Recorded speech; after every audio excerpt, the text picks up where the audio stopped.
দুনিয়াদারি ভোর। আসসালামু আলাইকুম ওয়া রাহমাতুল্লাহি ওয়া বারাকাতুহু। আলহামদুলিল্লাহ ওয়াসসালাতু ওয়াসসালামু আলা রাসূলিল্লাহ আল্লাযী লা নাবিয়্যা বা'দা ওয়া আলা আলিহি ওয়া সাহবিহি আম্মা বাদ।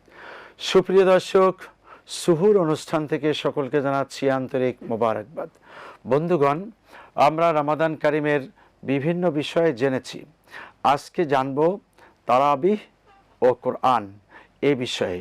ইনশাআল্লাহুল আজিজ, আপনাদেরকে আসলে এই বিষয়টা যত সহজ মনে করি, আবার সহজের পাশাপাশি ডান বাম কি আছে কি না হলে এই বিষয়টিতে আল্লাহ পাকের সান্নিধ্য পাবো না, এমনটি বুঝিয়ে বলার জন্য আমাদের স্টুডিওতে মেহমান আছেন মোহতারাম অধ্যাপক আনামা রশিদ আহমদ মাদানী।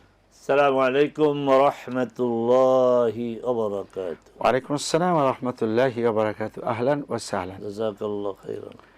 প্রিয় দর্শক, আসুন তারাবিহ অর্থ কি, কিভাবে আদায় করতে হয়, কেন তারাবিহ আসলো, প্রথমে আমরা এখান থেকে মোহতারামের কাছ থেকে জানার চেষ্টা করি। আল্লাহুম্মা লাকাল হামদু হামদাশ শাকিরিন ওয়া সাল্লি ওয়া সাল্লিম আলা রাসূলিকাল আমিন ওয়া আলিহি ওয়া সাহবিহি ওয়া মান তাবি'আহুম বিইহসানিন ইলা ইয়াউমিদ্দিন। তারাবিহ এটা আরবি একটা শব্দ, বহু বচন বিশিষ্ট। এর এক বচন হচ্ছে তারউইহা। তারউইহার মূল শব্দ রাহ, মানে প্রশান্তি, মানে যে সলাৎ প্রশান্তির সাথে আদায় করা হয়, যে সলাৎ প্রশান্তি দেয়, এই সলাতেই হচ্ছে সলাতুত তারাবিহ। মোহতারাম, এই যে বললেন প্রশান্তি দেয়, আর আমরা দেখি যে ওখানে কষ্ট হয়, তার মানে নামাজে দাঁড়িয়েছি, শুধু রুকু সেজদা করতে অথবা দাঁড়িয়ে থাকতে কষ্ট হচ্ছে, আর আপনি বলছেন প্রশান্তি, কিভাবে হয়? এখানে আসলে প্রশান্তিটা তাদের জন্য তো হবে যারা এই এবাদতটির স্বাদ পায়। সবাই তো স্বাদ পায় না। এখন এই প্রশান্তি না হওয়ার পিছনে কিছু কারণ আছে। একটি কারণ হচ্ছে যে ব্যক্তি তারাবি আদায় করতে যায় তার মধ্যে বড় একটা সমস্যা হচ্ছে সেটাকে রুটিন কাজ মনে করে। অনেকে আমাদেরকে প্রশ্ন করে যে এই তারাবি পড়লো না, রোজা রাখলে কি রোজা হবে? মানে রোজার সাথে তারাবিকে মিলিয়ে দেওয়া হচ্ছে, তার নিজেরই এতমিনান নেই এক। এবং এই লোকটি তারাবির এত গুরুত্ব দেয় যে সে ফরজ সালাতের চেয়ে বেশি গুরুত্ব দেয়। ওই দিন সে হয়তো বা ফজরে পড়ে নাই, জোহরে পড়ে নাই, কিন্তু তারাবি বাদ দেয় না। তো এই লোক কীভাবে প্রশান্তি পাবে? কারণ এটা তো রুটিন কাজ মনে করে।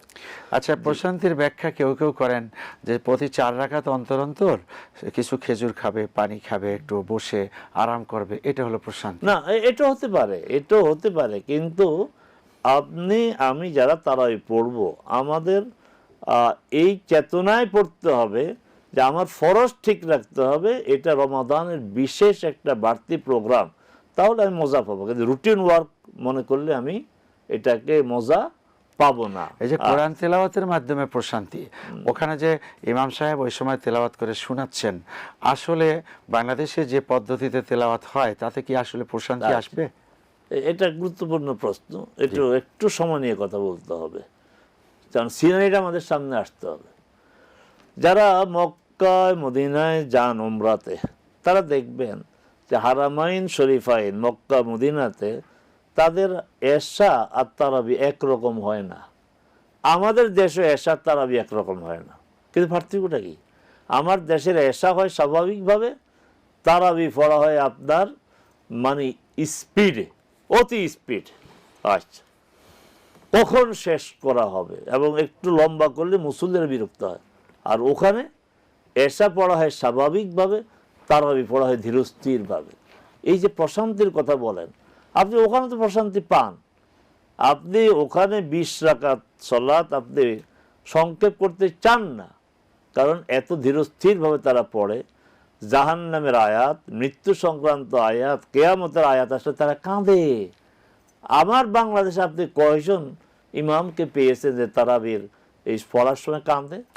আপনি আলেম, আপনি হাফেজ, তা আপনি কোরআন হেফজ করলেন, আপনি আলেম, কোরআন বুঝবেন না কেন? এটা তো বড় ব্যর্থতা। কোরআন তো বোঝার জন্য, বুঝে বুঝে পড়ার জন্য। অতএব যারা তারাবির ইমামতি করবেন তাদের কাছে আমাদের রিকোয়েস্ট যে আপনি যে অংশটা পড়বেন দিনের বেলায় অন্তত এই অংশটা শুধু হেফজ চর্চা করবেন না, অথবা মূল কথাগুলি আপনি জানেন, তাহলে দেখবেন যে আপনার তেলাওয়াতটা হৃদয় থেকে আসবে। এই যে আবেগের জায়গাটা তৈরি করতে হবে। এখানে ইমাম কাঁদে বুঝে, আপনি যেটা বলছেন, কিন্তু মুসল্লি অধিকাংশ বুঝে না, তারপর কাঁদে। চমৎকার কয়েকটা পয়েন্ট এখানে আসছে প্রিয় দর্শক। এক খতম দেওয়া আমার জন্য জরুরি না, একটা পারাও আমার জন্য জরুরি না। আমার জরুরি হলো আমি রবের সামনে দাঁড়িয়েছি, যেটুকু পড়ব অতটুকুন বুঝবো, আর রবকে আমি যেন বলতেছি আল্লাহ তুমি পাঠিয়েছো, আমি তেলাওয়াত করেছি। ঠিক এমন একটি মানসিকতাও যদি আসে তাহলে আপনি প্রশান্তি পাবেন। ঠিক প্রশান্তির জায়গায় গন্ডগোলটা হলো আমাদের নিয়াতের মধ্যে, চিন্তার মধ্যে, ফেকেরের মধ্যে। অনেক বেশি পড়তে পারলে, শুনতে পারলেই মানে আপনি জান্নাতে চলে যাবেন, এই মানসিকতা ত্যাগ করতে হবে। জি মোহতারাম, তারাবি ও কোরআন।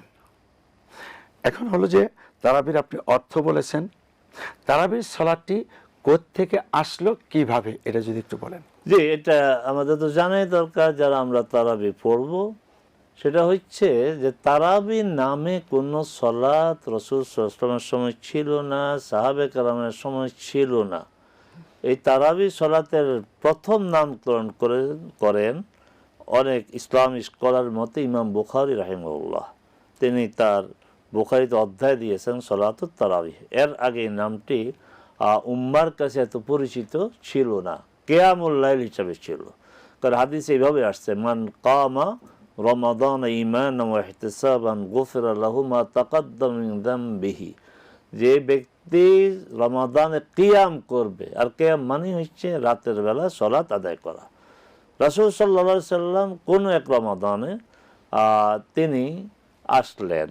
রাসূল সাল্লাম তো শেষ রাতে জাগতেন, তাহাজ্জুদ পড়তেন। রমাদানে এসে তিনি মসজিদে সাহাবে কেরামকে নিয়ে, মসজিদে কিছু সাহাবী সবসময় থাকতো, বিশেষ করে আহলু সুফফা যাদের ঘর বাড়ি ছিল না, এখানেই পার্মানেন্টলি থাকতেন। তো সেখানে তারা রাসূল সাল্লাল্লাহু আলাইহি ওয়াসাল্লাম সালাত আদায় করেছেন। জানাজানি হলো, দ্বিতীয় রাতে আরও লোক আসলেন, জানাজানি হলো, তৃতীয় রাতে আরও লোক আসলেন। তারপর 3 দিন, মাত্র 3 দিন। চতুর্থ রাত্রে তিনি আসলেন না। চতুর্থ রাত্রে লোক তো আরও বাড়ার কথা। তার দরজায় নক করলেন, তিনি সাড়া দিলেন না। তিনি ফজরের আগে বের হয়ে একটা সংক্ষিপ্ত একটা ভাষণ দিয়ে বললেন, তোমরা যে আসছো আমি টের পেয়েছি, তোমরা যে আমার দরজা নক করেছো আমি শুনি, আমি ইচ্ছা করে আসি নাই। কেন আসি নাই? আমি এই জন্য আসি নাই, খাশিতু আন ইউফরাদা আলাইকুম। আমার আশঙ্কা হচ্ছে যে এইভাবে যদি গুরুত্ব দিয়ে সলাৎটা আমরা আদায় করতে থাকি, হয়তো ফরজ করে দেওয়া হবে, তারপর তোমরা পড়তে পারবে না। কিন্তু এই যে সিস্টেমটা চালু হয়েছে, রাসূল সাল্লাল্লাহু আলাইহি ওয়াসাল্লাম এটাকে উৎসাহিত করেছেন, কিন্তু জামাতে নিয়মিত পড়া এই অবস্থায় ছিল না। আপনি যে বললেন রাসূল সাল্লাল্লাহু আলাইহি ওয়াসাল্লাম একটা রাত্রিতে আসলেন, সেটা কি কিয়ামুল লাইল যেমন একটু ঘুমিয়ে তারপরে আসেন সেটা, নাকি ঘুমানোর আগে এসেছেন? না, এটা শেষ রাতে আসছেন। রাসূল সাল্লাল্লাহু আলাইহি ওয়াসাল্লাম জীবনের পুরো সময়ে তিনি প্রথম রাত্রে ঘুমাতেন। আমরা মুসলিম উম্মাহ তার অনুসারীরা এই সুন্নাত আমরা অনুসরণ করি না। তিনি এশার পরে গল্প গুজবকে খুবই অপছন্দ করতেন।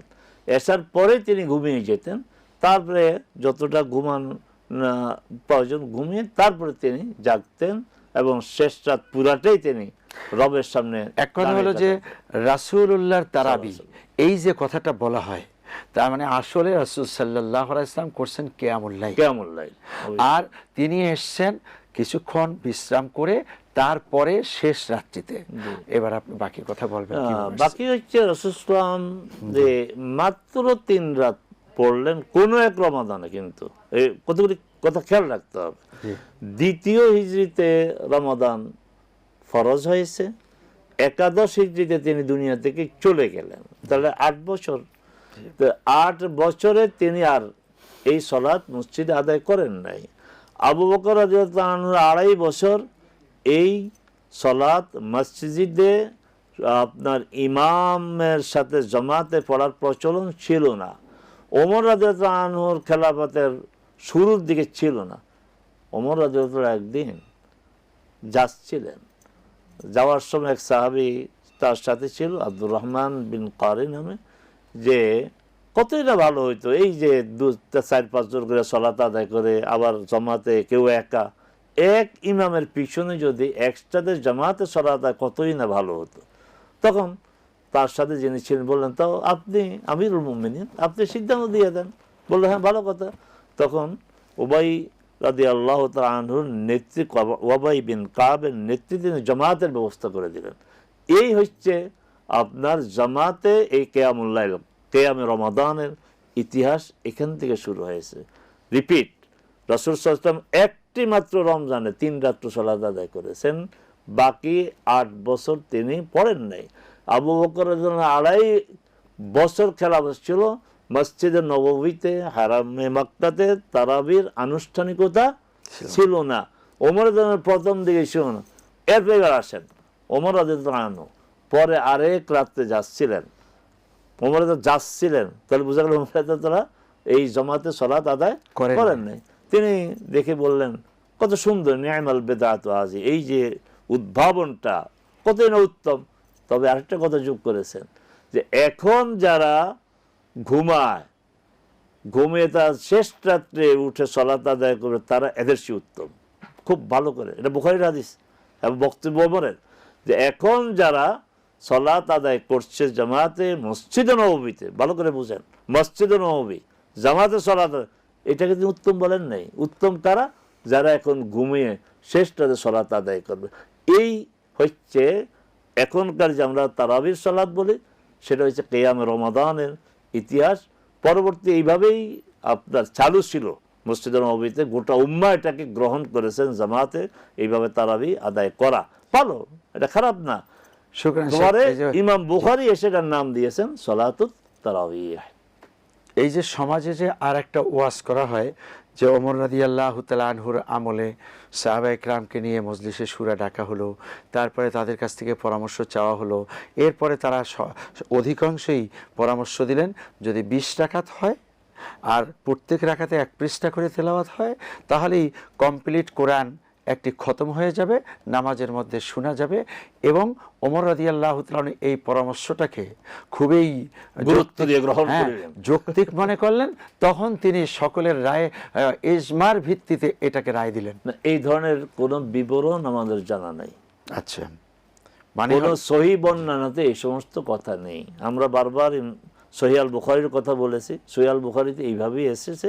তিনি একবার বিক্ষিপ্ত বিচ্ছিন্ন অবস্থা সালাত আদায় করে তিনি বললেন কতই না ভালো হতো এক ইমামের পিছনে সবাই পড়তো। তিনি চালু করলেন, এরপর আবার এই কথাটি বললেন যে যারা এখন ঘুমায় শেষ রাতে উঠবে তারা এর চেয়ে উত্তম। তারপর আমরা বলবো যে মসজিদে একত্রে সালাত আদায় করে ভালো। তবে এই রাকাত নিয়ে বাড়াবাড়ি করা, এই কোরআন নিয়ে তামাশা করা, কোরআন নিয়ে তামাশা করা হচ্ছে। আপনি তো নিজেও আলহামদুলিল্লাহ একাধারে আলেম, গবেষক, আবার হাফেজ হিসাবে আপনিও দেশের একটা গুরুত্বপূর্ণ মসজিদ কাটাবনের অনেকদিন তারাবি আপনার ইমামতি করেছেন। আপনি বলেন এখন যে আমাদের সমাজে এই ব্যাপকভাবে খতম তারাবি হয় আর দ্রুত পড়া হয়, আপনার এই ব্যাপারে আপনার বক্তব্যটা আপনাদের এই দর্শকদের শুকরান জাযাকুমুল্লাহ। হাদিস শরীফে এসেছে রুব্বা কারিউল কুরআন অল কুরআনু ইয়ালআনহু, বহু কারি হাফেজ তেলাওয়াতকারী তারা কোরআন তেলাওয়াত করে আর কোরআন তাদেরকে লানত দেয়। আল্লাহ হেফাজত করুন, আল্লাহ হেফাজত করুন। এর চেয়ে জঘন্য কথা আর কি থাকতে পারে? রাসূল সাল্লাল্লাহু আলাইহি ওয়াসাল্লামের কথা যে কোরআন তাদেরকে লানত দেয়। কেন লানত দেয়? যে কোরআন পড়লে পরে অক্ষরে অক্ষরে এত নেকি পাওয়া যাবে, সেই কোরআন কেন লানত দিবে? লানত এজন্যই যে আসলে আনজিলিন নাসা বিকদরি মানাজিলহুম, একটা ব্যক্তিকে যথাযথ জায়গায় রাখতে হয়, বস্তুকেও যথাযথ জায়গায় রাখতে হয়। যেভাবে টুপিকে টুপির জায়গায় রাখতে হয়, ঠিক তদ্রূপ কোরআনকে কোরআনের জায়গায় রাখতে হবে। তার মানে হলো কোরআন তিলাওয়াতটা যেন তেন করে করা, অথবা এটাকে না বুঝা, অথবা শুধুই সওয়াবের নিয়াত করছি আর কি পড়লাম নিজেও বুঝি না, অন্যরাও বুঝে না, আমরা গনে গনে রাকাত আদায় করলাম, এমন যদি হয় তাহলে কোরআনকে যথাযথ জায়গায় রাখা হলো না, সম্মান দেওয়া হলো না, ইজ্জত রক্ষা পেল না। আর এই ইজ্জত রক্ষা না পেলেই আল্লাহ পাক বেজার হবেন, লানত আসবে। তাহলে আমাদের অনেক বেশি অখাদ্য খাওয়ার চেয়ে পুষ্টিকর একটু খাওয়া ভালো না? অতএব একটুখানি তেলাওয়াত করুন, সেটুকু আপনি বুঝুন এবং তার উপরে আমল করুন, যেমনটি সাহাবায়ে কেরাম করেছেন। আল্লাহ পাক আমাদেরকে সেভাবেই চলার তৌফিক দান করুন। আমাদের দেশে এখন আলহামদুলিল্লাহ তারতিলের সাথে তেলাওয়াতের অনেক হাফেজ তৈরি হয়েছে এবং অনেক মুসল্লিও এরকম ধীর স্থির তেলাওয়াত চান।